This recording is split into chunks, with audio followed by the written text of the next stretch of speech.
Well, looks like I ran out of time. Wasn't able to get episode 3 done, the mid-tier gear, so we're going to flip that next to it like another week or two down the road, and instead I'm going to talk about drones coming at you next. Every time we go there, people seem to know their place.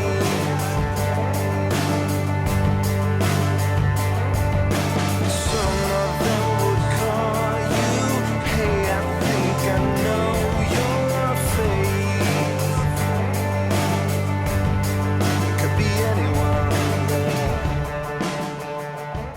Welcome back to the channel, everyone. John here, Foxtail Media once again, and in episode 3 of How to Film Your Hunt, we are going to talk about drones. Those little buzzy, sometimes annoying things you hear in the sky. Sometimes some random person will be flying, you'll hear sound super crazy.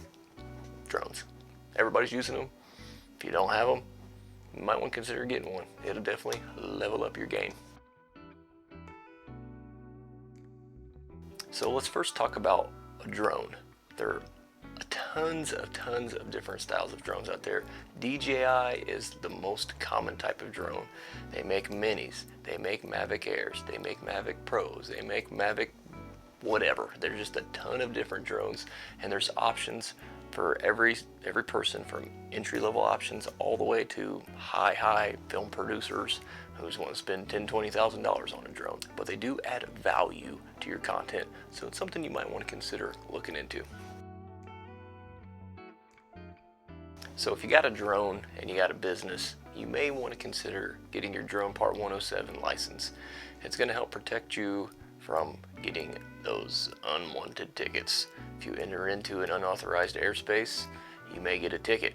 If you're trying to film at a certain height, you can go up to 300 foot above whatever the deck is. If you're on top of a building, it's 300 foot at the top of that building. If you're on the ground, it's 300 foot top of that ground. If you have a business and you're trying to use a drone to operate and use it as a business, even if you're in the outdoor industry and you have a TV show and you are a sponsored athlete, or you are getting money from a company and you're using drone videos, you need a Part 107 license. You can get in trouble without it.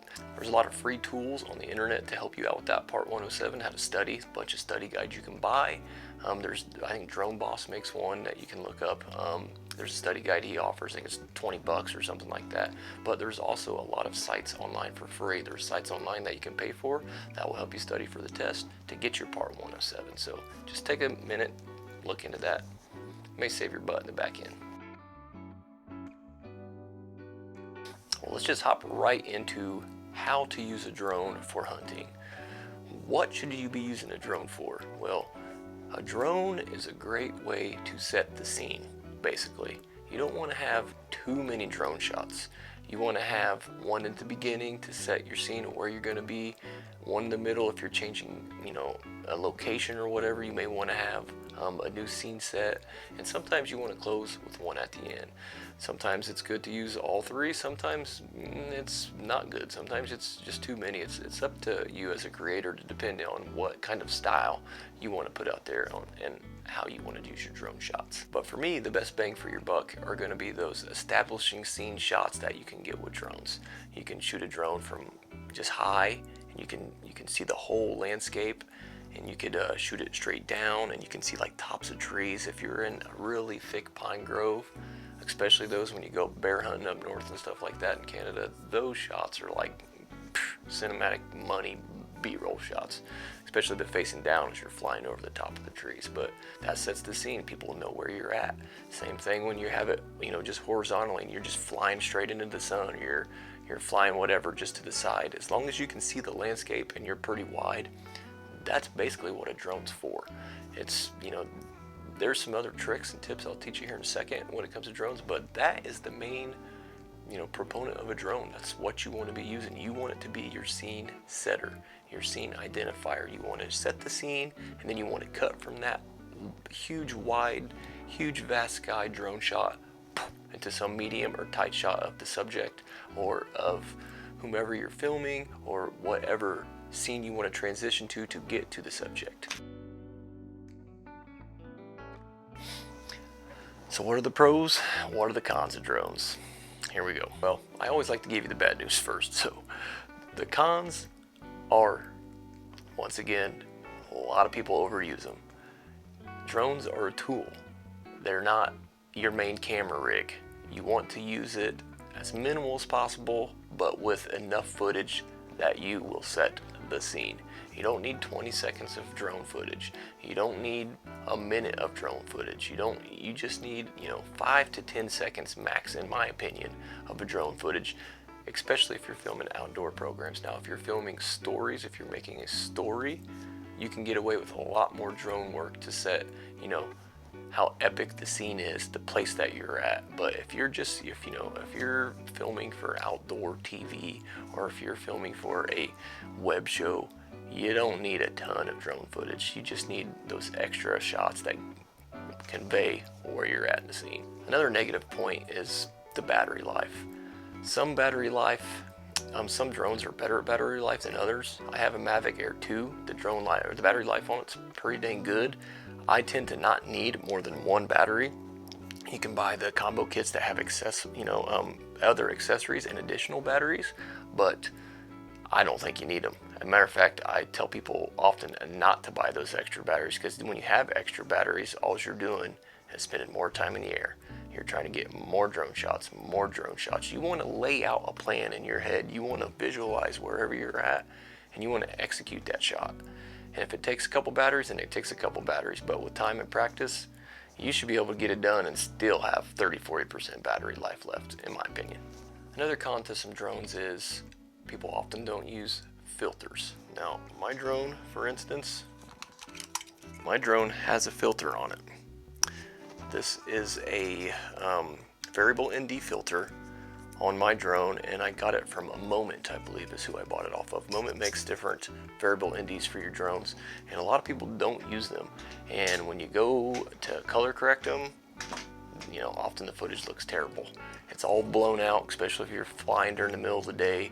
It's just like your camera. If you don't have a filter on it and that sun hits it, it's gonna glare, it's gonna be bright, it's gonna be overexposed. It's not gonna look the best that it can look. So spend the extra 60, 70 bucks, whatever it is, for variable ND. Change the ND depending on the light you want coming in, and knock those harsh sun rays down. That is often a negative I see in drone shots, is that people just don't go the extra mile and get that filter on there. Another negative of a drone is it often needs updated, just like your camera, just like your laptop, your MacBook, whatever, your phone. They always need updated. Software is constantly updated. So if you take that thing out to the field and you forget to update it, you may not get off the ground. If you get off the ground, you only may get off the ground 10 feet. So make sure your phone app's updated, and make sure your drone firmware is up to date before you go off to your shoot, before you go off to your hunt. For me, the positives are, get some pretty damn epic shots. So I freaking love drones. I try to use at least one drone shot per whatever it is that I produce. I love them. I love how they establish scenes. I love the things that you can do with them, and I particularly try not to overuse them too much. Another cool thing about drones is that they can take pictures. This Mavic Air 2, it takes 48 megapixel still. So if you want to create extra content for your Instagram, your Facebook, for whatever, if you want to make a cool JPEG for your thumbnail for a YouTube video, you can get some pretty cool shots with that drone, and they're super crispy. High megapixel, 48 megapixel. You can freaking crop and post, and it looks pretty killer. Another positive thing about drones are just like kind of a GoPro. They will do hyperlapses, but you can do hyperlapses from way up in the air. You can do in and out, point to point. You can do 360 rotation around a subject. So it makes it kind of effortless, especially for beginner pilots who just picked up a drone or bought a drone. Try out those presets in those apps, because they will get some pretty rock solid stuff, and that's all you need. Like I said, you don't need 30 seconds of stick time on there. You're not an FPV operator. You're just flying a drone. It's not an FPV. So how do I like to use drones? I love them to set scenes. I like to be up as high as I can get and get it as wide as I can get. I also like to use the hyperlapse feature, because what a hyperlapse feature does, And when I use that, I like to find, as I'm driving to and from a state, as I'm going on a hunt, I like to find a cool area that will remind me of that trip. And it will also give a cool creative visual to the people that are watching, you know, your adventure as well. So for instance, I found this really cool old railroad bridge and I did a hyperlapse on it. And the hyperlapse, you know, the drone moved really slow from I set a point to another point and I made it move really slow and take a picture every 30 seconds. It almost killed the battery and it barely made it back, but it turned out to be a really cool hyperlapse. And all that does, it shows movement, and the movement shows, especially when the cars are going down the road, oh, past this bridge, that shows the passing of time, and that'll relay the message of the passing of time, and you can fade that in and out if you're going into the next day, or if you're going from, if you're traveling, you just hopped in your truck, you do a hyperlapse, it shows the passage of time, boom, and then you're at whatever, then you're, you know, doing a regular B-roll shot of you pulling into a place, or you stepping out of your truck, or your car, whatever it may be.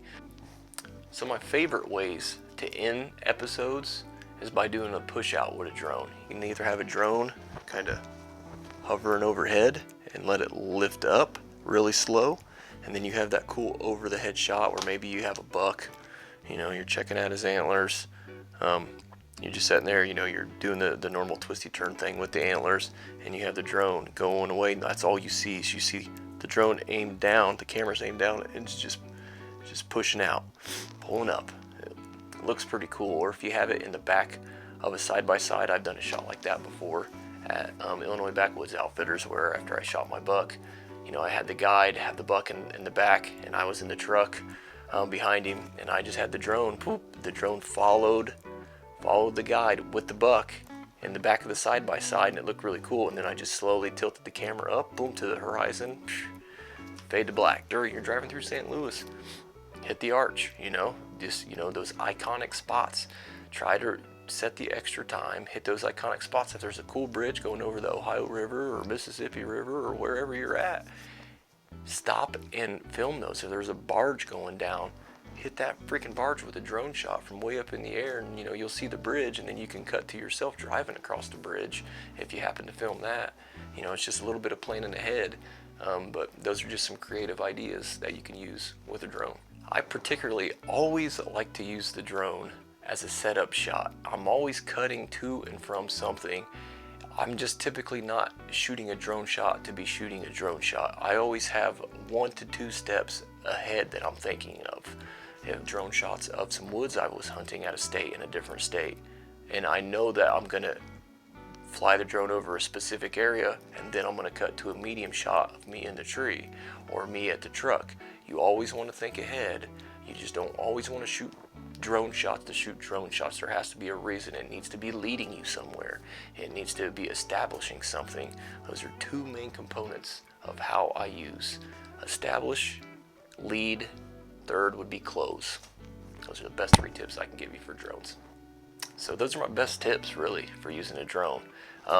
I know I'm going to keep this one as short as I possibly can because I am headed down to Kentucky in just 2 short days going after velvet buck. This is my 6th year down there, and I'm going to be focusing heavily focusing on getting that first velvet. So I want to keep this one as short as I can, but thanks for watching, guys, and look forward to, I'm going to try to get it done next week, but like I say, if I miss it, it's because I was at the cabin hunting, and I probably had some good luck if I missed it. So, but the following week, we're going to do what we were supposed to do in episode 3, and we're going to talk about that mid-tier gear, those Sony AX series and those those Canon G series cameras. So what I consider a mid-level, mid-tier camera. So be on the lookout for that. It's now in episode 4 instead of episode 3. Thanks for watching. Please subscribe, like, subscribe, like, subscribe, like, subscribe.